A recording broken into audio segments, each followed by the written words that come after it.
आपल्या सर्वांना शिवस्वराज्य यात्रेच्या निमित्तानं सुधाकर भालेराव आणि बसवराज पाटील साहेब आणि इथल्या सर्व नेत्यांनी आज एकत्रित बोलवलेलं आहे।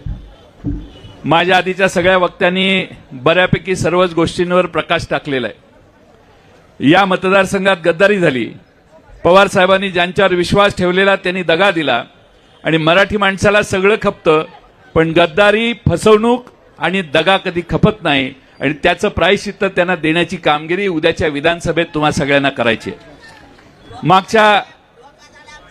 मागच्या धोका झालाय, धोका म्हणजेच गद्दारी, गद्दारी म्हणजेच फसवणं म्हणजेच धोका। त्यामुळे या मतदारसंघात पवार साहेबांनी मंत्रिपद दिलं। या मतदारसंघात तुम्हा सगळ्यांच्या विकासाचं साधन त्यांच्या हातात दिलं, पण मुठभर कॉन्ट्रॅक्टरचा विकास झालेला दिसतोय, सामान्य जनतेच्या जीवनात कुठं फरक पडलेला मला दिसत नाही। प्रत्येकाशी गोड बोलायचं आणि आपलं तेवढं साध्य करायचं। आता लोकांना पवार साहेबांना सोडल्यामुळं त्यांचा हिशेब करायची इच्छा तयार झालेली आहे आणि म्हणून सुधाकरराव भालेरावजी यांचा प्रवेश हा आमच्या दृष्टीनं एक आशेचा किरण आणि सक्षम अशा पद्धतीनं तुम्हा सर्वांचं नेतृत्व करणारा नेता आज आपल्याला भारतीय जनता पक्षातून राष्ट्रवादी काँग्रेसमध्ये आला। आपल्या सर्वांना माझी विनंती आहे की येणाऱ्या 2.5 महिन्याच्या काळात अनेक भूलथापा होतील, तुमचे पाय धरले जातील, तुम्हाला सांगितलं जाईल तुमच्या डेंगे खालून जातो पण मला मतदान करा। आपण सगळ्यांनी सावध व्हा। शरद पवार साहेबांनी एवढं काम, एवढी मोठी अशी संधी दिलेली असताना त्यांना फसवलं तर तुम्हाला फसवायला किती वेळ लागणार आहे? आणि म्हणून आपण विचाराने उद्याच्या निवडणुकीतलं राजकारण केलं पाहिजे। सुधाकर भालेरावना मी बरेच दिवस बोलत होतो, त्यांनी म्हटलं नाही साहेब, मी भारतीय जनता पक्षामध्ये निष्ठेनं काम करतोय, मी काय येणार नाही। मी बराच मागे लागलो, एकदा त्यांना बोलवून घेतलं, म्हटलं चहा घ्यायला तर या। ते चहा प्यायला आले आणि मी त्यांना भविष्य काय आहे ते सांगितलं।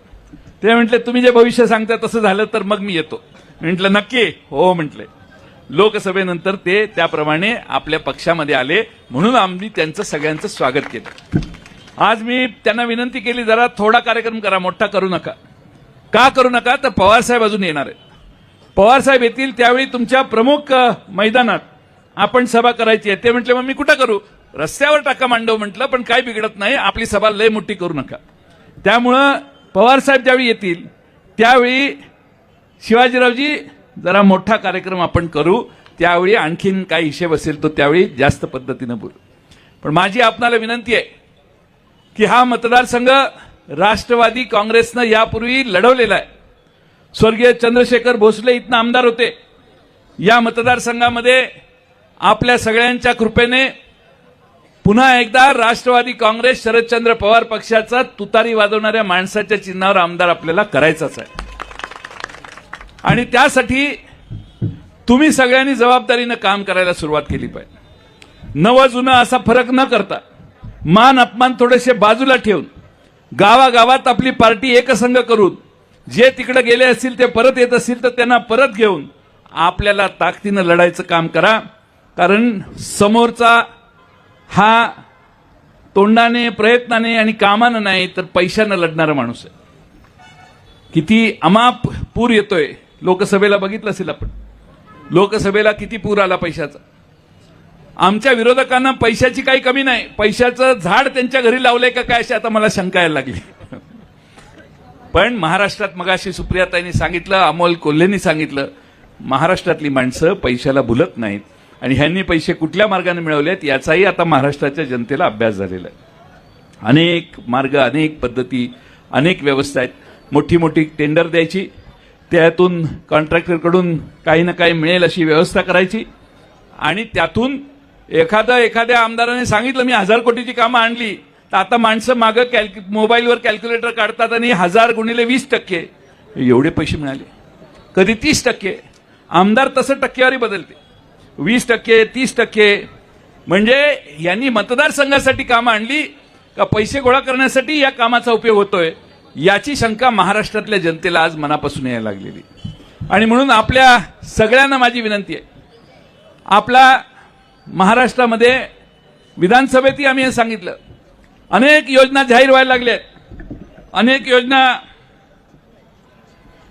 योजना जाहीर व्हायला लागल्या आहेत, एवढ्या जाहीर व्हायला लागल्या आहेत की त्यासाठी सरकार सामाजिक न्याय विभागाचा निधी कट करतंय, आदिवासी विकासाचा विभागाचा निधी कट होतोय, महाराष्ट्रातल्या दुसऱ्या सगळ्या योजना थांबवायची पाळी या सरकारवर आली आहे. हे जे पोलीस वगैरे सगळे बसलेत ना, यांचाही पगार 1-2-3 महिन्याने होईल की नाही अशी शंका वाटावी, अशी फार मोठ्या प्रमाणात परिस्थिती महाराष्ट्राची आर्थिक झालेली आहे. आज आपल्या सर्वांना सांगतो की मगाशी एक भाषण तुम्ही ऐकलं, कुणीतरी उल्लेख केला, महाराष्ट्राच्या एका आमदारांनी भाषण केलंय, कुठेतरी भाष्य केलंय की तुला अशा ठिकाणी पाठवून देऊ, जर आमचं म्हणणं ऐकलं नाहीस तर तुझ्या बायकोचाही फोन तिथं लागणार नाही.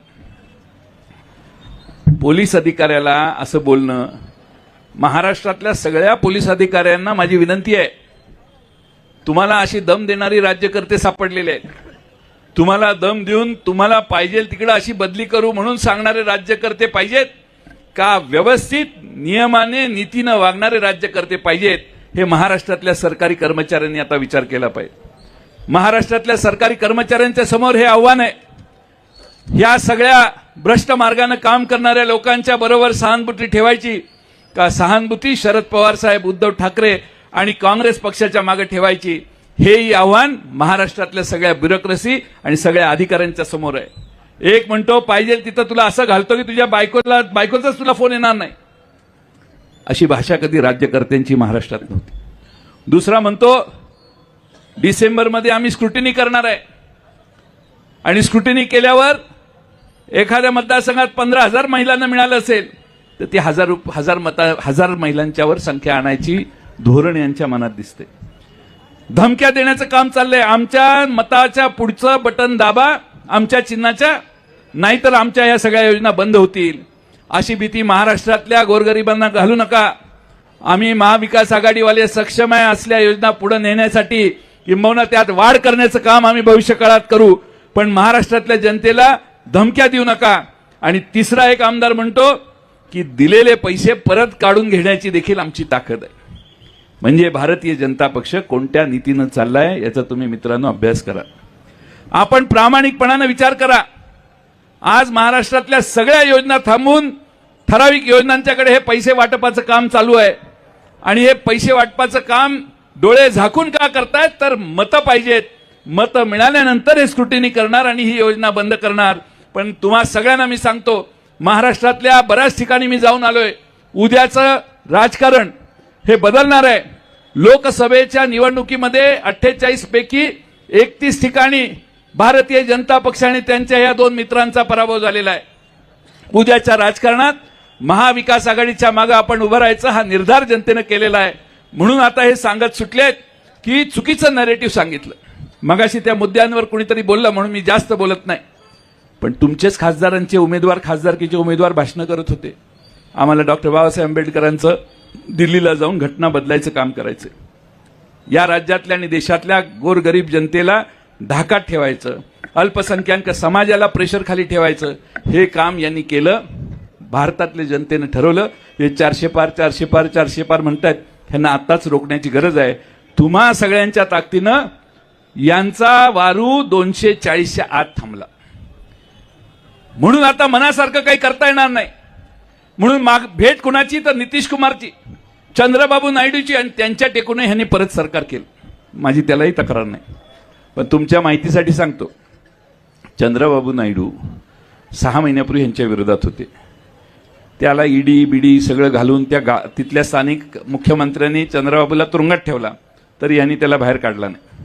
आणि दुसरे जे आहेत नितीश कुमार, यांनी 4 वेळा बाजू इकडून तिकडं तिकडून इकडं इकडून तिकडं तिकडून इकडं केलेलं आहे. त्यामुळं त्यांना देशात पलटूराम म्हणतात. त्यामुळं चंद्रबाबू नायडू आणि नितीश कुमार यांच्या भरोशावर नरेंद्र मोदी साहेबांचं सरकार हे वर्ष 6 महिन्यापेक्षा जास्त चालणार नाही अशी मला खात्री आहे. मी हे वर्ष 6 महिने का म्हणतोय, तर ह्या दोघांचा मूड 6 महिने सारखा नसतो, 6 महिन्यानंतर सारखा मूड बदलतो. काय नीति सबके है, आपके भी हो सकते हैं कभी भी हो सकते हैं. आणि म्हणून या देशामध्ये या भारतातल्या जनतेनं यांना 240 वर रोखलं, पण तरी यांनी येनकेन मार्गाने सत्ता स्थापन केली आहे.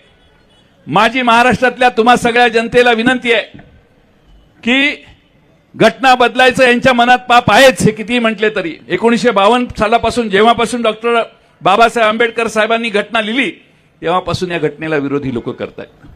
अगदी तिरंग्याला देखील विरोध केलेला रेकॉर्ड आहे, त्यांच्या पुस्तिकेत लिहिलेलं आहे. त्यामुळं महाराष्ट्रामध्ये आपली तुमची आमची जबाबदारी आहे की एक धक्का आपण दिला लोकसभेला, ह्यांची जाता जाता सत्ता थांबली, पण आता महाराष्ट्राचा धक्का द्या. महाराष्ट्र हे महत्वाचं राज्य आहे.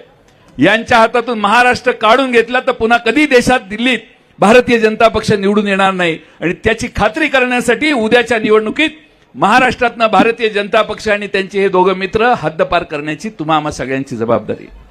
प्रचंड भ्रष्टाचार महाराष्ट्रात चालू आहे. एकेका रस्त्याला 11,000 कोटी रुपयाचं एस्टिमेट असतं आणि टेंडर काढल्यावर 15,000 कोटीला ते रस्ता द्यायला निघाले. एक रस्ता आपल्या विरार, वसई विरार तिथून 96 किलोमीटरचा अलिबागला जाणारा एलिव्हेटेड कॉरिडॉर, त्याला 20,000 कोटीचे एस्टिमेट 26,000 कोटीला जायला लागले.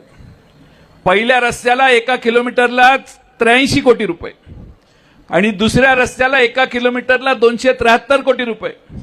चंद्रावर जायला काहीतरी मला वाटतं 3,85,000 का काय 2,85,000 किलोमीटर लांब चंद्र आहे. शिवाजीरावमुळे चंद्रावर जायला देखील भारताच्या चांद्रयानाचे जे चांद्रयान 3 झालं त्या मोहिमेलाही 600 कोटी रुपयेच खर्च. चंद्रावर जायला 600 कोटी, पण वसई विरारच्या माणसाला अलिबागला जायला 26,000 कोटी रुपये. एवढाच धंदा आहे. पैशात मोठे प्रकल्प काढायचे, प्रकल्प काढून मोठ्या मोठ्या घोषणा करायच्या आणि बाकी पाहिजे ते मागं करत बसायचं. आणि म्हणून तुम्ही आज महाराष्ट्रातली सगळी ब्युरोक्रेसी खरं म्हणजे ताट मानेने उभी राहिली असती तर एवढा सावळा गोंधळ यांना करता आला नसता. पण बदल्यांना घाबरणारे सरकारमधले बरेच अधिकारी आहेत. आपलं पद जाईल म्हणून घाबरणारे, म्हणेल त्याच्यावर सह्या करत सुटले आहेत. आणि म्हणून महाराष्ट्राची आर्थिक दुरावस्था निर्माण करण्याचं काम हे यांच्या सगळ्या काळात झालेलं आहे. आपल्या शेतकऱ्यांचे, शेतमजुरांचे, महाराष्ट्रातल्या आरोग्य सेवेची, महाराष्ट्रातल्या शिक्षणाची व्यवस्था ही हळूहळू कमकुवत व्हायला लागलेली. महाराष्ट्रातल्या शाळा हळूहळू बंद पडतायत. मराठी शाळा, पोरं इंग्रजी माध्यमाला, खासगी माध्यमाला जाण्याची व्यवस्था हळूहळू इनडायरेक्टली व्हायला लागली आहे आणि त्याचा परिणाम गोरगरिबांच्या पोरांच्या शिक्षणावर हळूहळू व्हायला लागणार आहे. त्यामुळं महाराष्ट्रातला ग्रामीण भागातला माणूस साक्षर आणि चांगल्या पद्धतीने शिकलेला असला पाहिजे. हे यशवंतराव चव्हाण साहेबांनी पाहिलेले स्वप्न, हे या जिल्ह्यामध्ये विलासराव देशमुख साहेबांनी, निलंगेकर साहेबांनी पाहिलेले स्वप्न, हे तुम्हा आम्हाला पूर्ण करायचं असेल तर पुन्हा एकदा शाहू फुले आंबेडकरांचाच विचार आपल्याला पुन्हा एकदा या लातूर जिल्ह्यात निर्माण करावा लागेल. ते काम तुम्ही लोकसभेला केलेलं आहे. ह्या लोकसभेला या मतदारसंघात जरा थोडासा घोटाळा झाला. त्यामुळं ओव्हर कॉन्फिडन्समध्ये न जाता, लोकसभेच्या आधी साहेब आले का नंतर आले, त्यामुळे घोटाळा झाला. त्यामुळे लोकसभेच्या नंतर आले. तुम्ही सगळ्यांनी आता ताकदीनं जी थोडीशी वाढ दिसते ती महाराष्ट्रातल्या जनतेच्या समोर आपण हे ठामपणाने सिद्ध करूया की आमचा उदगीर मतदारसंघ हा शाहू फुले आंबेडकरांच्या विचाराने जाणारा मतदारसंघ आहे. आम्ही कुठली गद्दारी खपून न घेणारे आणि स्वाभिमानी कार्यकर्ते आहोत आणि स्वाभिमानी कार्यकर्त्यांच्या मागे उभा राहण्याचं काम तुम्ही सगळ्यांनी करा, एवढीच विनंती या निमित्तानं करतो. मी सुधाकर भालेराव साहेब आणि त्यांचे सर्व सहकारी राष्ट्रवादी काँग्रेस पक्षात आले त्यांचं मी मनपूर्वक स्वागत करतो. अधिक जास्त बोलत नाही कारण पुढे 1 तासावर आणखीन एक सभा आहे. पण तुम्हा सगळ्यांना विनंती आहे की आता ओव्हर कॉन्फिडन्समध्ये जाऊ नका. गावागावामध्ये जाऊन माणसं विश्वासानं आपल्या बरोबर कसे येतील हे बघा. मागच्या काळामध्ये आपण सगळ्यांनी ताकदीनं काम करायचं ठरवलं तर काय अशक्य नाही आहे. ते काम करत असताना पैशाचा प्रभाव सामान्य माणसावर होणार नाही याची देखील काळजी आपण सगळ्यांनी घ्यावी आणि आपल्या जळकोट उदगीर भागातले सामान्य मतदार निश्चितपणानं स्वाभिमानी राजकारण पुढे नेण्याचं काम करतील हा विश्वास बाळगतो आणि माझे 2 शब्द पूर्ण करतो. धन्यवाद.